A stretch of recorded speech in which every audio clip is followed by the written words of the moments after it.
Hii ni Maisha Kamili, tukufungulia Biblia uyaone maisha. Rafiki yetu, mfuatiliaji wa kipindi chetu hiki kizuri cha kujifunza Biblia kwa kutumia mwongozo, tunakukaribisha sana katika siku ya leo, siku ya Alhamisi, ambapo tuna somo zuri linalosema Immanueli, Mungu pamoja nasi. Amina. Kabla tujaendelea, tupate kuomba. Baba yetu mwema, Mungu mtakatifu, jina lako litukuzwe. Tunakushukuru kwa upendo wako, tunakushukuru kwa nafasi ya pekee umetuita tena utufundishe. Baba, tunaomba usikivu. Unapotufundisha na kuelewa, usimwache mfuatiliaji wa kipindi hiki, naye tuende naye sambamba. Amen. Tumeomba tukishukuru katika jina la Yesu Kristo. Amina.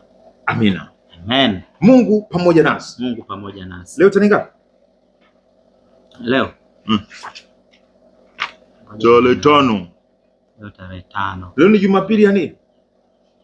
Leo sio tarehe 5. Tarehe 5 leo. Leo tarehe 9. Nimekosea, tarehe 9. Oh, sorry. Tarehe 9. Twende. Lakini tarehe 5 tulikuwa tuna Pasaka. Tarehe 5 tulikuwa na Pasaka. Vipi sasa kipindi hiki cha Pasaka? Mtu anakuja anasema, bwana, mimi mpaka sasa hivi simuelewi. Simuelewi Mungu, sijui maisha yangu yanavyoenda. Yaani kama kweli Mungu yupo. Mnasema ni muweza, ni mtakatifu, aliumba, anafanyaje? Mbona mimi simuoni? Wewe unadhani ungemwelekeza kwa nani amuone? Au ungemwelekeza wapi akutane naye? Wapi akutane naye? Hapo alipo ni sehemu pa kukutana na Mungu. Kwa kuliangalia jua, anasema linanichoma. Hata kuangalia hata uumbaji. Yaani anasema kama na njaa yangu hapo, upendo wake huo ninauonaje? Na njaa sasa. Naona tu vitu tena vya watu. Kama ana njaa, unaweza kumsaidia na chakula ale. Haleluya. Kuna mahali sahihi ambapo tunaweza tukawaelekeza watu wamuone Yesu Mungu anapopatikana.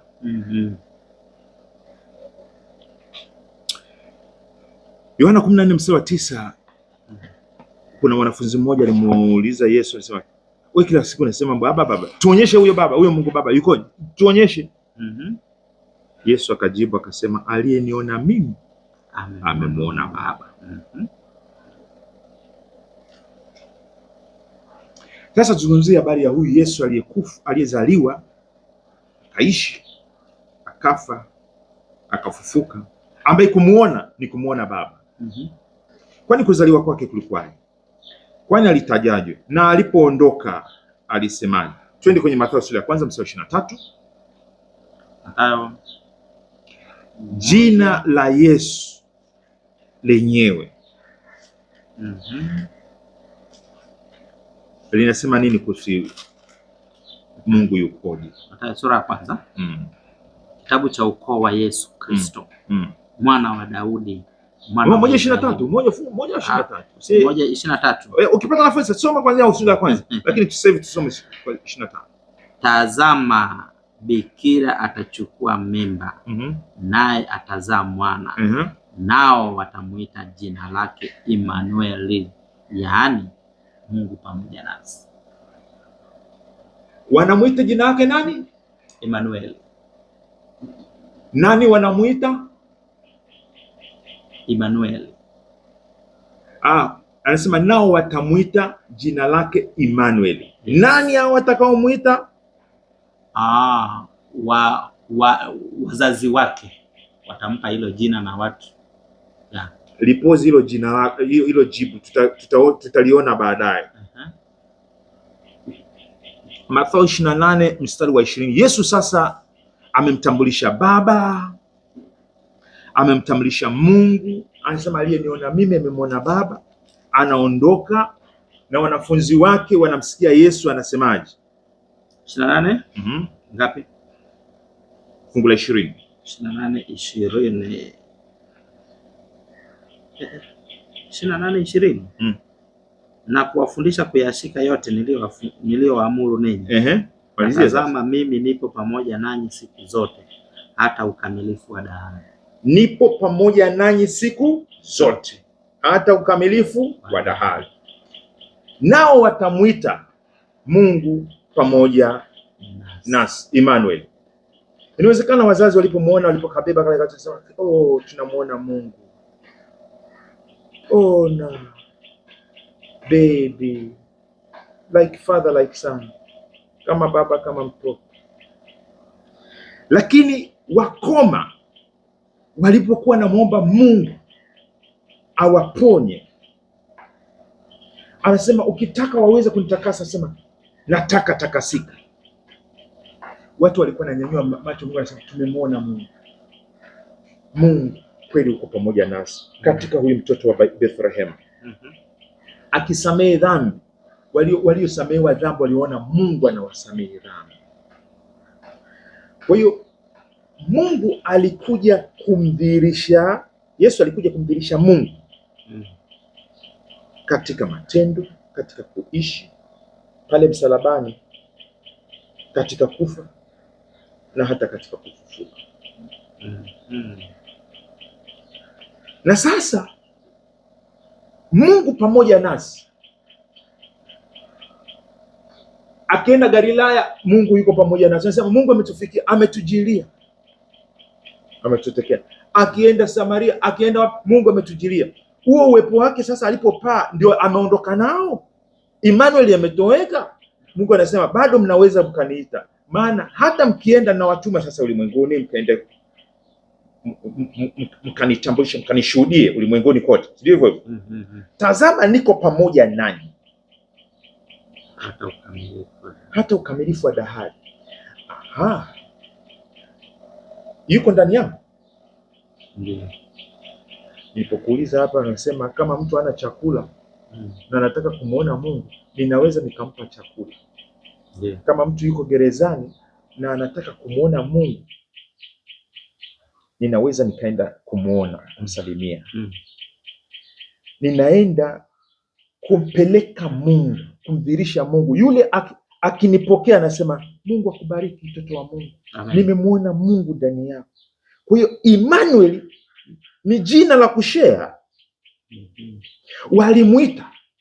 Mimi nasema hujawahi kuona mtu anaitwa Emmanuel? Watu wanaogopa kuita watoto wao Yesu, lakini Emmanuel wanamuita. Na naomba nikwambie ni sahihi kuitwa Emmanuel.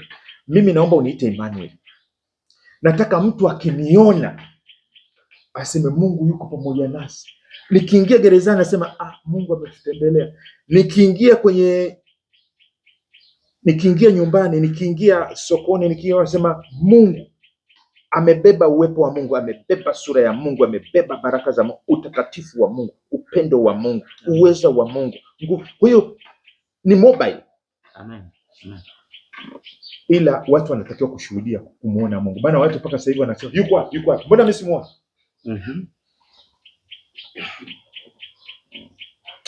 Mimi nikikuangalia hivi namuona Mungu pia. Amen. Kwanza usongo, hamu, shauku ulionayo kwenye neno la Mungu. Amen.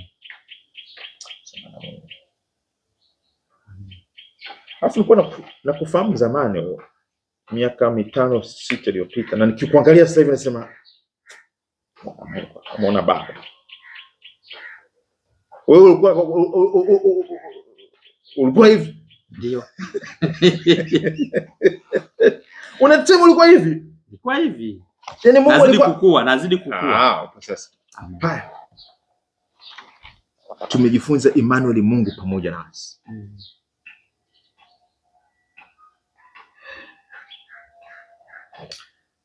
Hivyo unaweza umemwona Mungu mahali popote, sijui kwa mchungaji, sijui kwa mke wako, sijui kwa nini.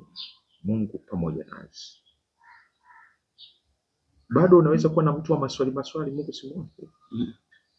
Mimi kwa kweli katika maisha yangu siwezi kuwa na maswali kwamba Mungu simuone. Maana nani alikuwa wa kwanza kukuonyesha Mungu? Mama kwa mzaa? Maana ulitaja pale mama. Anasema maana. Mwanzoni ulisema waliomuita nani Emmanuel ni wazazi. Watu wa kwanza kwa kweli. Ulishuhudia wazazi wa kikuna. Ni mama. tuseme unapopelekwa kanisani, anapokuombea, anapokufundisha namna ya kusoma Biblia na namna ya kuomba. Upendo, anakupatia chakula. Na kadri unapokuwa unakuwa na akili zako timamu, sasa unampokea Kristo kwa njia ya ubatizo. Amen. Unapompokea sasa unaanza uhusiano wako binafsi wewe na yeye. Amen. Alafu mnaendelea. Sasa katika maisha kuna vitu vinatokea ambavyo sasa kwa kuwa tunamjua Mungu, unasema hii sio nguvu ya kawaida. Hii sio nguvu zangu, ni Mungu. Amen. Kwa hiyo Mungu yupo. Na kwa hadi yuko ndani yako, yuko ndani ya wengine unawaona. Rafiki yangu, sijui kama una bahati kama alionayo rafiki yangu hapa ya kumuona Mungu pamoja naye, labda katika jirani, katika ndugu, katika mzazi, katika pasta, katika yeyote yule. Mungu aliyeitwa na Wagalilaya na watu wa Yerusalemu, Mungu pamoja nasi, Emmanuel, Mungu pamoja nasi, anasema tazama niko pamoja nawe. Inawezekana yuko pamoja nasi kupitia mtu fulani na hujamuona bado, na unatafuta yuko wapi? Kama Filipo, nionyeshe Baba, yuko wapi? Mungu yuko wapi?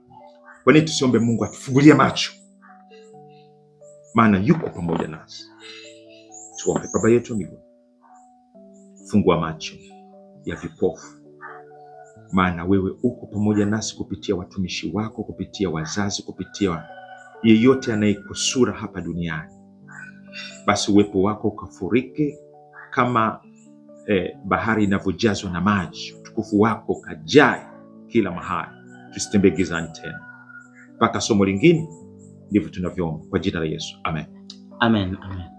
Basi rafiki yetu, hapo ndipo tumefika mwisho kwa siku ya leo, siku ya Alhamisi, ambapo sasa kesho tunakuja kuhitimisha wiki. Masomo yote hayo tuliyojifunza tunakuja kujibu maswali. Amen. Kama una swali lako basi na kesho usikose ili tupate kujibu swali lako. Amen. Siku ya Ijumaa, siku ya kesho tunakutana. Leo tunaahirisha kwa sasa. Amen. Mimi ni Geoffrey Omondi. Na mimi ni Enos Makalindile. Tukutane kesho. Amen.